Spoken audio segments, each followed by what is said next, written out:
Wireshark, the networking tool. It's really interesting to see which devices on your network are connecting to China, who's hitting, ads.google.com, that new light switch of yours. Who's it connecting to? Given that, what's the most surprising thing that you've seen in Wireshark? Recent story where we're testing our routers, Speedify on routers, and we're getting Actually, on this router, Miri X510, that comes with Speedify installed. And they contact us and they're like, we have a customer who's having real problems with this thing. Sometimes it'd be fine, and sometimes it was just randomly slowing down a lot slower than you would expect it to. So what Wireshark lets you do is it lets you look at all the packets that are being sent on a network. Say for your computer example, you can take what's called a packet capture, and that's looking at all the different bits of information that your computer is sending over the network. Looking at the Speedify logs, I see that there are thousands of new network requests every second coming into Speedify. Not typical, they didn't have too many devices connected to the router doing too much, so weren't expecting that level of traffic. Not like thousands of packets. Thousands of new network requests every second. Yeah. Like thousands of those. Yeah, so very atypical. So we started looking at packet captures, looking at Wireshark at what was coming into the router and from some of the different devices. And we found that there was this Windows computer running NDI Remote. And it's supposed to allow you to kind of remotely access and control and do some video streaming. NDI does video streaming over the local network and other things, but I think this was allowing you to do some remote control and video streaming. Mostly great stuff, yeah. But yeah, so we found out that this program was going absolutely crazy and doing what's called a SYN flood, basically a type of denial of service attack where it was just trying to open thousands and thousands of new TCP connections, not fully opening them, just sending the request to open them over and over and over again. And yeah, we had the customer turn off the program and it stopped and performance went back to normal on the router.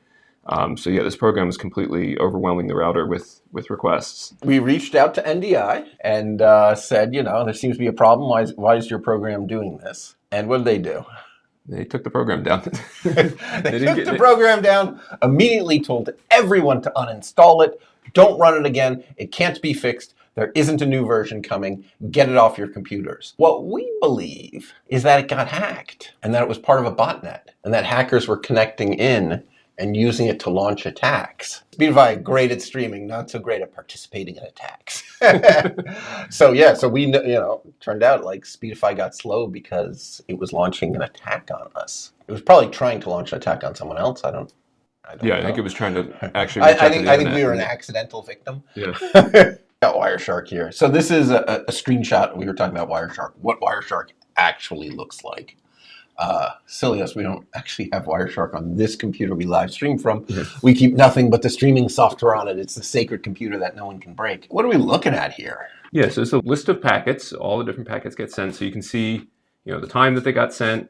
In this case, it's talking about the time since the beginning of the capture, but you can change to show, actual clock time and stuff. But then it shows IP addresses, the source of where it's sent from, and the destination that it's going to. So you can see packets going one direction originate from a source out to a public IP on the internet, and packets coming back in are usually destined for your local IP address and coming from an IP address on the internet. And then Wireshark does all this analysis. It looks at the headers and pulls all sorts of information out of the packets. So you can see different protocols. There's TCP packets, and then on top of that you have HTTP packets. There's DNS packets. And so Wireshark does all this analysis and gives you extra information about what's going on, what the different ports being used are, and see new connections. So there's different flags on TCP connections, SYN packets, and SYNAC packets means that a connection is starting. Yeah, so you can see down in the bottom pane, it shows you the actual data bytes of the packet, and you can jump in and look at all the different headers and expand different pieces of it. The way network packets work is there's layers of headers. So you have your Ethernet header where it's getting transmitted over the kind of the physical layer, and then on top of that you have the internet protocol, IPv4, IPv6 layer would be on top of that, and that tells you where the packet's going, where it's coming from, and then you have your different protocol, TCP or UDP on top of that. So it kind of goes down the stack, and then you have application below that. Gives you all the information that you can see all the different bits of the packet, and it's very useful for kind of diagnosing what's going on. It's really crazy. I love Wireshark.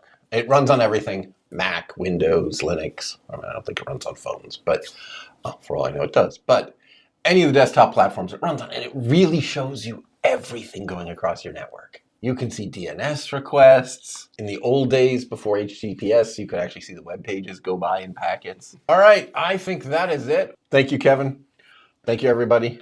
See you all online.